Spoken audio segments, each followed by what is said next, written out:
Welcome to Uncaged Zootours. If you are new to the channel and love animals, I recommend and appreciate hitting the like and subscribe buttons and the bell icon to join me on my tours and to learn more about your favorite animals. My friends, welcome back to the volunteer state of Tennessee. This time, we're heading to Zoo Knoxville. This zoo may only be 51 acres, but it still has a lot, from its Asian trek, which has a unique gibbon exhibit, to their reptile house, which has a lot of interactive exhibits, and is known for breeding tortoises. Speaking of breeding, they have one of the most thriving red panda breeding programs in the world. But today, we'll be heading to the eastern corner of the zoo to visit Kids Cove, which opened in 2004. Despite the name, this children's zoo is for everyone of all ages to play, have fun, and learn. This area was inspired by a 19th century Appalachian farm, and will meet some domesticated animals, as well as some animals you might see in your backyard. Let me just put on my overalls, and now, let's begin. Kids Cove is located to the left of Langer Landing in the Asian Trek area, and just beyond the carousel is our first farmyard buddy, the Guinea forest hog. Have you ever heard of the term sweating like a pig? Pigs have very little sweat glands, so they roll around in the mud to keep cool. Originally found in Africa, the Guinea forest hog was brought to America by ship and raised by humans in the early 19th century. And because of their small size, they foraged for their food like grass, acorns, rodents, and even snakes. But as the humans moved on from homesteading, the Guinea forest hog almost went extinct, but dedicated breeders managed to save these pigs from extinction. Like other pigs, Guinea forest hogs are smarter than your pet dog, as they can learn their names in just 2 weeks and even play video games. Pigs also have a great memory, as they can remember the best places to find food. But I think these two are more interested in sleeping, so let's move on. We'll learn more about domestic pigs when we visit the Queen Zoo in New York City. Our next domesticated animals are in this contact yard. I almost forgot. The word domesticated means raised by humans, and one of the first animals domesticated by humans were sheep. Sheep were first domesticated between 8,000 and 11,000 years ago in Mesopotamia. People breed sheep for food like haggis, a Scottish dish that has a sheep's stomach as one of the ingredients, and also for their milk, which can be used in ice cream, yogurt, and cheese. But we mainly breed sheep for their wool, which would be great for a sweater or a tennis ball. Most domesticated sheep produce wool, and in the springtime, farmers cut their wool in a process called shearing, which is kind of like having a haircut. Shearing feels uncomfortable, yet it doesn't hurt. It helps keep the sheep nice and cool during the summer. But not all domesticated sheep have wool like these guys. These sheep don't have to worry about being sheared because they have hair instead of wool. Another animal people breed for their milk are goats. I guess they're lined up for the hay bar. And this kid is climbing a rock wall. Baby goats are called kids, and these two are fighting with each other. There's no need for fighting, I just want to talk about other reasons why your species is domesticated. People also raise goats for weed control. Goats eat pesky plants like poison ivy, blackberry bushes, and weeds, which reduces the chance of forest fires. People also trim a goat's hooves to help them walk properly and prevent joint pain. The goats and sheep also are neighbors with miniature donkeys. Donkeys aren't as stubborn as seen in media. They're just wary around new people, like me. If you own a donkey and gain its trust, you two will become the best of friends. Donkeys also need somewhere dry to sleep as their fur is not waterproof. Now let's move on to our next stop, Budgie Landing, a walk-through aviary. One of the animals you might see in the aviary isn't a bird, but a rodent with a flat tail, the North American beaver. Starting with their teeth, a beaver's teeth never stop growing, and they consistently chew on wood to wear them down. These rodents chew through trees, chop them down, and take them to a nearby river to build a dam. To prevent leaks, beavers put in mud to fill any holes in the dam. The beaver's hard work creates an entire pond for other animals to live. In the middle of the pond, beavers build a lodge, which has an underwater entrance and is also built out of wood and mud. But it's nice and cozy inside. A beaver lodge has two main dens. One is used for drying off, and the other is used to spend quality time. It's just like a prairie dog burrow. In the winter, beavers survive by eating sticks they collected before winter. The lodge also serves as a place of safety. When a hungry wolf wants to eat a beaver, the beaver slaps its flat tail against the water to warn other beavers that a predator is nearby and to scare the wolf away. Beavers mainly live in the temperate forests of North America, Europe, and Asia.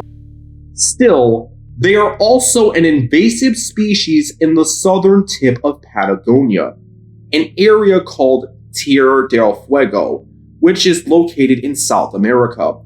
As the beavers do their busy work, they unintentionally cause flooding, which kills native plants. On a lighter note, beavers can't burp, but they can pass gas. The beaver habitat is right next to the not-so-angry birds of this landing. The Budgies, which is short for Budgiers, are more closely related to lorikeets. They're really intelligent birds, as they can mimic sounds and whistles.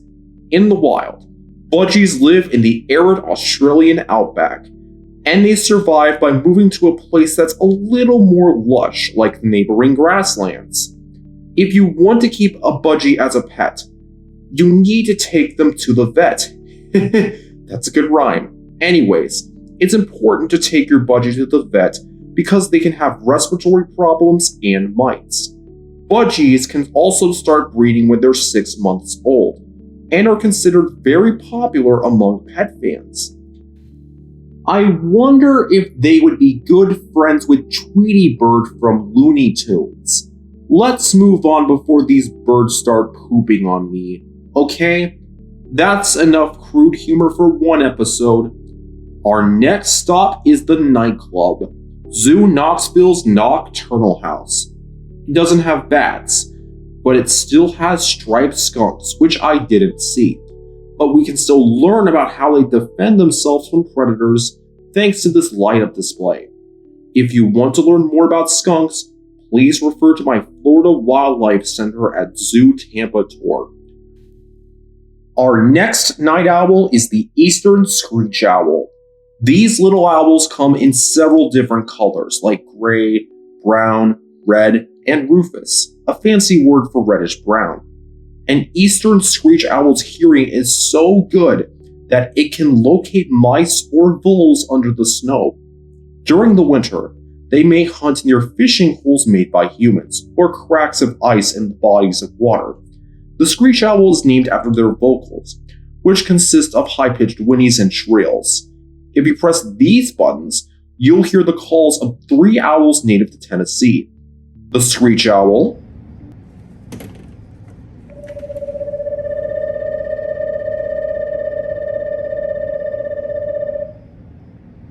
the barn owl,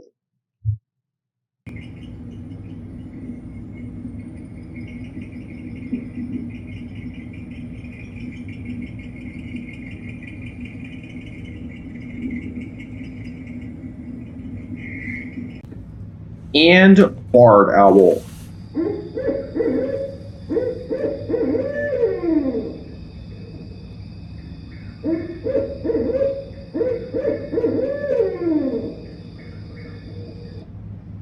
Our final nocturnal animal is our first raccoon. You know that marking over their eyes makes the raccoon look like a bandit or a trash panda, since they can raid people's trash cans in search of food. Raccoons are omnivores, like us, which means they eat plants and animals. A raccoon's paws also resemble our hands, and like ours have 5 fingers, which means they can open all sorts of latches and locks. The reason why raccoons raid trash cans is because they tend to move towards places with more protection and food. Raccoons are usually solitary, but they tend to be social during mating season or when a mother is protecting her young. They mostly communicate in growls, hisses, and chattering. Ooh, time to press more buttons. If you press them, you'll learn about a raccoon's ways of communication, like the parental call,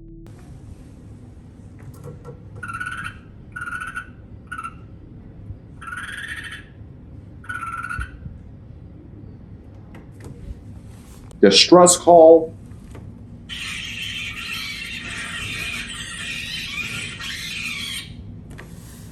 and chuff call.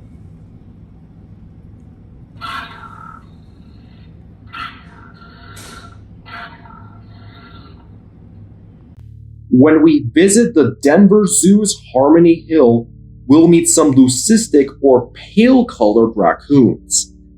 After leaving the Nocturnal House and saying hi to the Beavers once again, our next animal is, depending on who you ask, one of our best insect friends.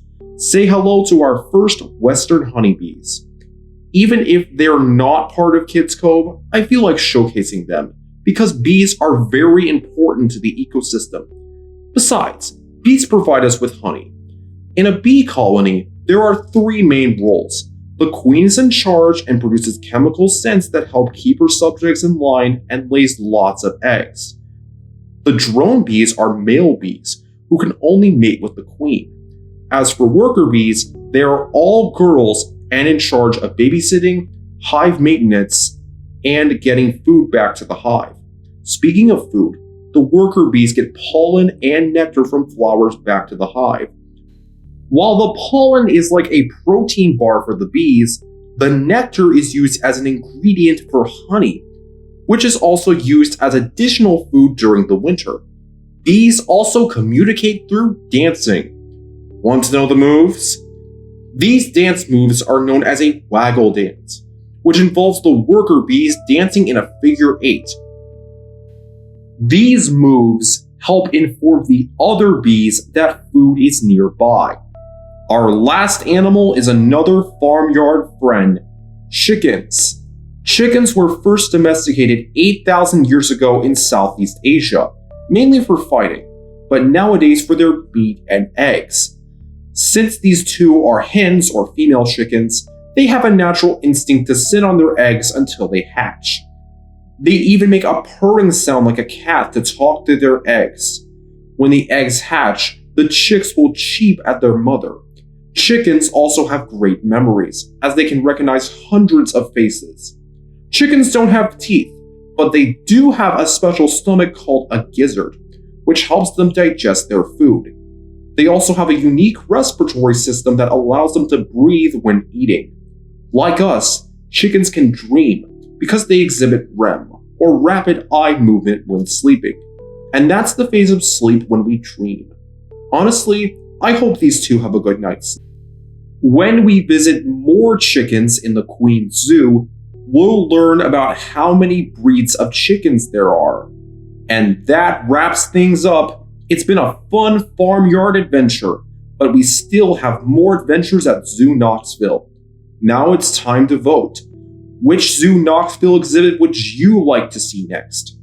Our first option is one of the most interactive reptile houses around, the Amphibian and Reptile Conservation Center, or ARC for short. I'll show you how to make a virtual reptile and meet some misunderstood reptiles and amphibians like chameleons, crocodiles, snakes, and cute frogs. Our second option is a 2-in-1 of the Black Bear Falls and Asian Trek. We'll meet cranes, black bears, and tigers. But we'll also learn about Zoo Knoxville's red panda breeding program, meet a family of playful langurs, and witness the return of the gibbon.